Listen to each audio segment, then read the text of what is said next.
Mohon subscribe channel ini dulu, supaya gak ketinggalan berita terbaru Timnas Indonesia. Media Vietnam akhirnya sadar lalu promosikan Indonesia ke dunia. Media Vietnam DTAO 247 yang kerap melontarkan kritik kepada Timnas Indonesia kini menunjukkan sikap kontras. Mereka merasa bangga dengan Timnas Indonesia U17. Apa sebabnya? DTAO 247 bangga karena Timnas Indonesia U17 dipastikan jadi satu-satunya wakil Federasi Sepak Bola Asia Tenggara AFF yang akan tampil di Piala Dunia U17 2023. Sebagai informasi, Indonesia lolos otomatis ke putaran final event sepak bola kelompok umur bergengsi itu secara otomatis setelah terpilih jadi tuan rumah.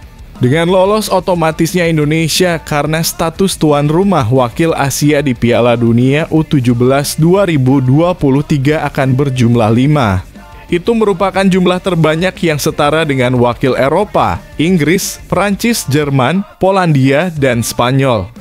Ada 24 tim yang berpartisipasi di Piala Dunia U17 2023 Kebanggaan Asia, tulis DTAO 247 pada judul sebuah artikel mereka.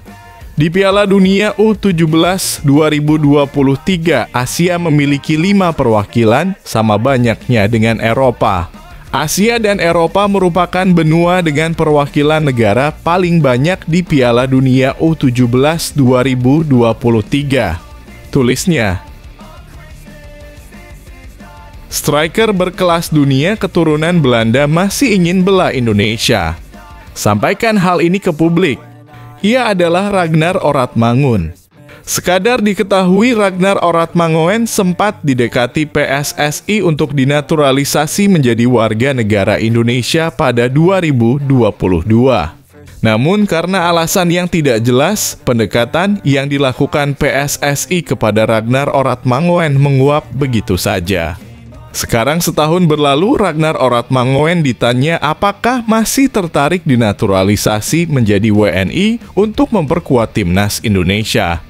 Secara tegas, Ragnar Oratmangun yang mencatatkan 19 penampilan bersama Football Club Groningen di kasta teratas Liga Belanda 2022 hingga 2023, terbuka kemungkinan untuk memperkuat skuad Garuda.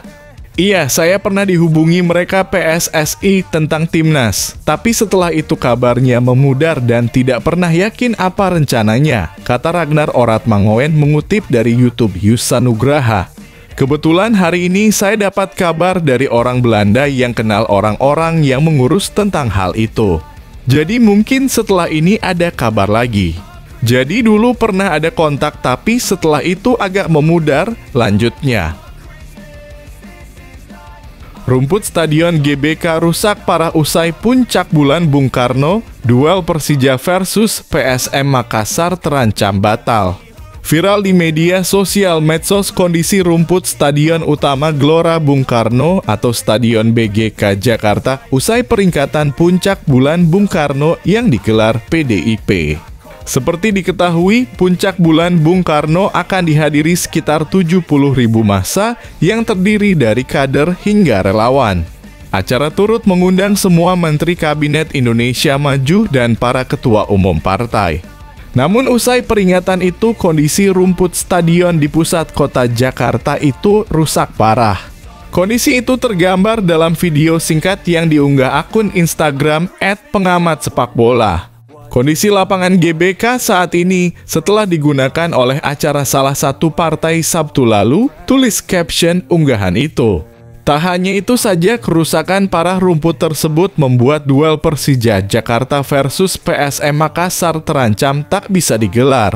Kondisi membuat laga Persija versus PSM Makassar tanggal 2 Juli tidak dapat digelar di GBK, tambahnya.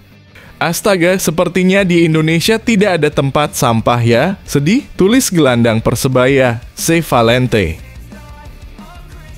Kabar duka mendadak. Semuanya bisa menangis terisak-isak. Fans Timnas Indonesia bisa menderita melihat tuduhan kejam dan ancaman fitnah yang gak berdasar ini. Media Vietnam sebut Indonesia anak emas kesayangan FIFA. Media Vietnam menyampaikan rasa iri hatinya ketika Indonesia ditunjuk sebagai tuan rumah Piala Dunia U17 2023. Mereka bahkan menyebut Indonesia menjadi anak emas dari FIFA. Dilansir dari Sports 442, media Vietnam tersebut menyatakan Indonesia sangat beruntung bisa lolos otomatis ke putaran final. Padahal tim asuhan Bima Sakti ini tak tampil dari kualifikasi. Vietnam sedih menyaksikan Indonesia jadi kesayangan FIFA tak main di kualifikasi tetap hadir di Piala Dunia, tulis Sports 442. Media Vietnam tersebut menjelaskan proses penunjukan Indonesia sebagai tuan rumah Piala Dunia U17 2023. Terlihat adanya rasa iri dari media Vietnam karena timnas Indonesia U17 bakal tampil di fase grup karena berstatus sebagai tuan rumah. Benar-benar tega ini Vietnam.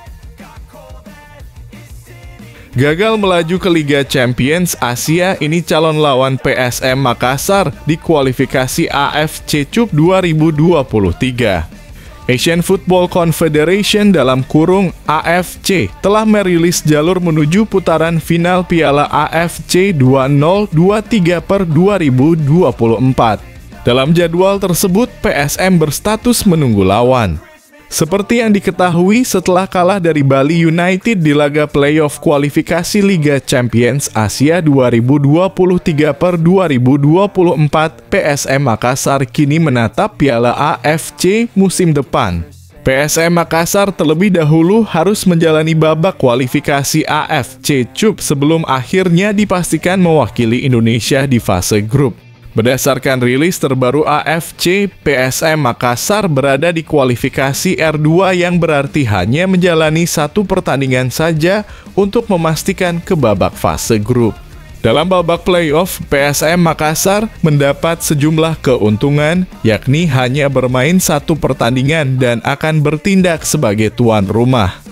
PSM Makassar saat ini menunggu lawan dari pertandingan antara klub Yangon United Myanmar melawan Kasuka Football Club Brunei Darussalam di kualifikasi R2. Laga kualifikasi R2 antara Yangon United versus Kasuka Football Club akan digelar pada 16 Agustus 2023 mendatang.